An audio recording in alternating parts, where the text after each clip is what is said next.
حضرات 12 بج رہے ہیں،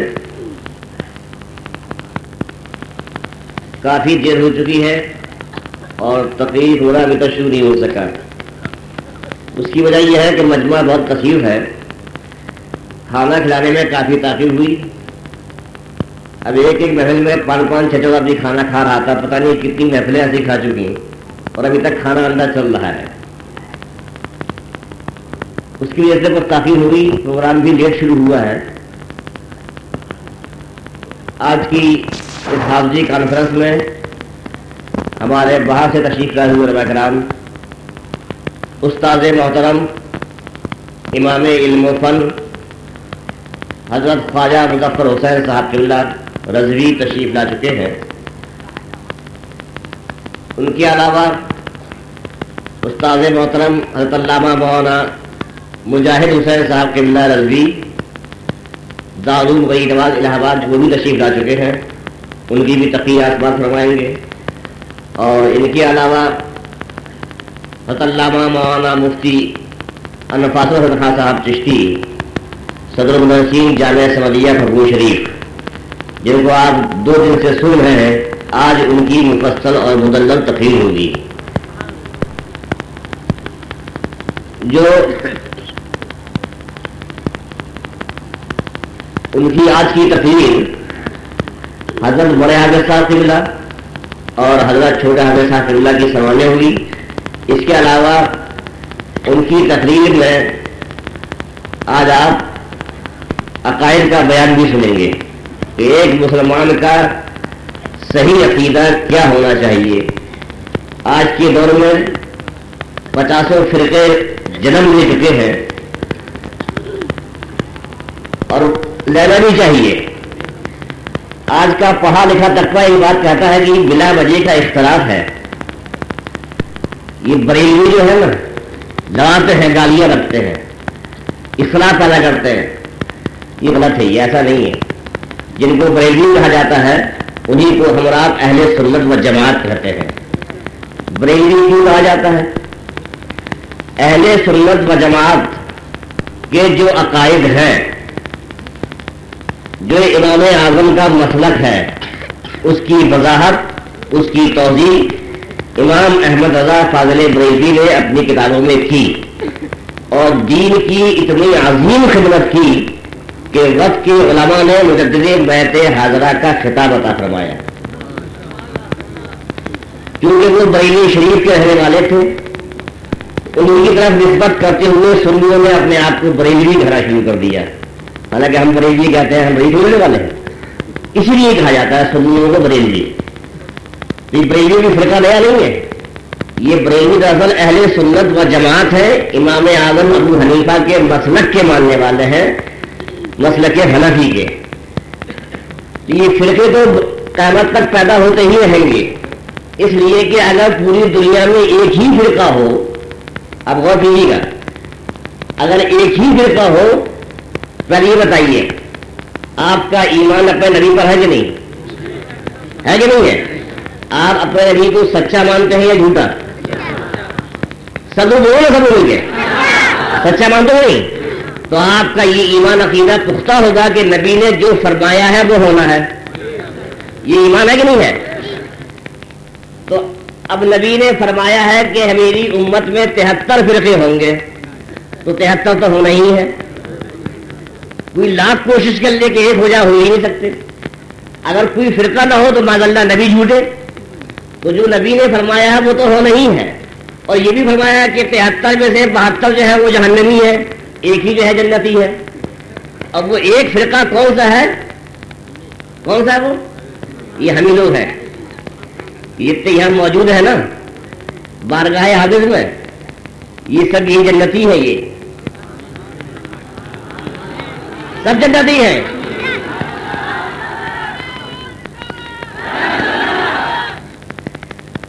آپ یہاں آئے جنتی ہو گئے۔ تو یہ سنی جو ہے اہل سنت و جماعت اپنے آپ کو جو کہتے ہیں، جو بریلوی اپنے آپ کو کہتے ہیں، وہی جنتی ہے، وہی انہی کا صحیح عقیدہ ہے۔ اور اس کے علاوہ جو بیان گردو فرقے ہیں وہ سب باطل، گمراہ ہیں اور بد مذہب ہیں۔ ان سے ہمیشہ آپ کو بچنا چاہیے، اجتناب کرنا چاہیے۔ آج وہ صحیح عقیدہ کیا ہے، اہل سنت کے جو عقائد ہیں وہ صحیح کیسے ہیں، غیر لوگ بہکاتے ہیں، ان کو آپ مدلل طریقے سے آپ سنیں گے مفتی الفاظ الحسن صاحب کی زبان سے۔ لہٰذا ڈالے ہوئے ہیں امام علم و فن حضرت خواجہ مظفر حسین صاحب رضوی۔ اس وقت ہندوستان میں، بلکہ ہندوستان، پاکستان، بنگلہ دیش، ان ملکوں میں میرے نزدیک ان سے بڑا عالم نہیں ہے، بلکہ ہماری اس بات کی تائید جتنے علماء بیٹھے ہیں یہ سب کریں گے۔ کوئی فن ہو وہ کتنا ہی کٹھن ہو، ہر فن میں ماہر، وہ حدیث ہو، تفسیر ہو، فقہ ہو، اصول فقہ ہو، اصول تفسیر ہو، اصول حدیث ہو، منطق ہو، فلسفہ ہو، علم حیات ہو، علم رجوع ہو، علم رمل ہو، علم کیمیا ہو، سب میں ماہر ہے۔ ہندوستان میں اس سے اچھا کوئی مدرس ہی نہیں ہے۔ ابھی آپ تقریباً سنیں گے، آپ جیسا چاہیے سوال کیجیے ویسے ہی فوراً جواب لیجیے۔ کتنا ہی مشکل مسئلہ ان کی بارگاہ میں لے کے آئیے، 2 منٹ میں حل ہو جاتا ہے، اور سمجھانے کا تو اتنا بہترین ملکہ حاصل ہے، کتنے ہی بدھو سامنے آ جائے اسے کھبڑی میں اترنا ضرور ہے، وہ اگر چاہے کہ ہم نہیں اتارے خود تب بھی اتار دیتے ہیں۔ یہ حقیقت نہیں ہے، اسے مبالغہ قطعی نہیں ہے۔ یہ 5 سال ان کی بارگاہ میں نے خود زانو ادب طے کیے، اور ان کے برابر تشریف فرما ہے یہ بھی میرے استاد محترم ہیں حضرت مولانا مجاہد حسین صاحب، بہترین عالم ہیں، بہترین خطیب ہیں، بہترین ادیب ہیں۔ بہت بڑا ہمارے اہل سنت کا ادارہ ہے دار الغی نواز الہ آباد میں، اس میں آپ مدرس ہیں اور ایم اے ہیں، فاضل ادب بھی ہیں، بہترین سنجیدہ تقریر ہوتی ہے اور اتنی اچھی ہوتی ہے، ابھی آپ کو سن لیں گے آپ۔ اور ان کے بعد تشریف فرما ہے محب گرامی حضرت علامہ مولانا مفتی عبدالحکیم صاحب نوری، یہ بھی ہر میدان میں کھلاڑی ہے، وہ میدان تدریس ہو یا میدان تقریر ہو یا میدان تحریر ہو یا میدان قہقہ ہو، ہر میدان کی یہ کھلاڑی ہے۔ نعرہ تکبیر، نعرہ رسالت۔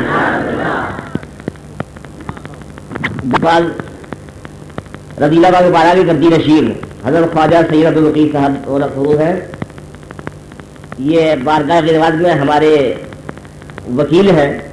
لہذا جتنے وابستگان آستان عالیہ سمدیہ ہیں وہ جب بھی اجمیر شریف میں حاضری دیں تو حضرت کی وکالت میں ہی حاضری دیں۔ ایک یہ قاعدہ ہے، یہ آپ دنیا میں دیکھتے نا کچہریاں ہوتی ہیں، وہاں پر کوئی مسئلہ ہو بھی تو آپ لوگ جاتے ہیں تو کیا آپ جج سے ڈائریکٹ بات کرتے ہیں؟ کیا ایک وکیل کرتے ہیں؟ ظاہر بات ہے ہم تو اس قابل نہیں ہے کہ جج سے کیسے بات کر سکیں، ہم کو وہ طریقے وہ آداب نہیں معلوم ہے کہ ہم کیسے بات کریں گے۔ ایک وکیل کیا جاتا ہے کہ جو ہماری محفل ضمیر کو جج کے سامنے پیش کرے۔ تو اسی طرح غیر نواز کی اتنی بڑی بارگاہ ہے، ہم تو اس قابل بھی نہیں کہ وہاں جا سکیں، تو ان کا کرم ہے کہ وہ بلا لیتے ہیں۔ جب وہاں حاضر ہو تو ان کو وکیل بنائے اپنا، تو آپ کے محفل ضمیر کو غیر نواز کی بارگاہ میں یہ پیش کریں گے اور غیر نواز سن لیں گے، ہماری دلی بن جائے گی۔ یہ ان کو وہ طریقے آتے ہیں کہ کس طرح ہماری مصیبتوں کو، ہماری پریشانیوں کو ان کی بارگاہ میں پیش کیا جائے۔ جب بھی وہاں پر جائے حضرت کی وکالت میں آپ باغ رواج میں حاضری دیا کریں۔ تو ان کی بھی اور وفات صاحب کے بعد تشریف فرما ہے حضرت مولانا اعجاز صاحب، یہ آپ کے پڑوس یا سیتا پور ہی میں رہتے ہیں، مدرسہ ہے اسی میں ہیں آپ، ان کی بھی آپ تقریر بات فرمائیں گے۔ یہ تمام الحمد لله وكفى وسلام على عباده الذين اصطفى أما بعد فأعوذ بالله من الشيطان الرجيم بسم الله الرحمن الرحيم إن الصفا والمروة من شعائر الله صدق الله العلي العظيم وصدق رسوله النبي الكريم ونحن على ذلك لمن الشاهدين والشاكرين والحمد لله رب العالمين۔ آئیے ہم اور آپ سب مل کر نہایت عقیدت و محبت کے ساتھ آقائے نامدار مدنی تاجدار خدائی کے مالک و مختار، غریبوں کے غمگسار، ہم گناہ گاروں کے گناہوں کے خریدار، محبوب پروردگار جناب محمد رسول اللہ صلی اللہ تعالی علیہ وسلم کی نورانی دربار میں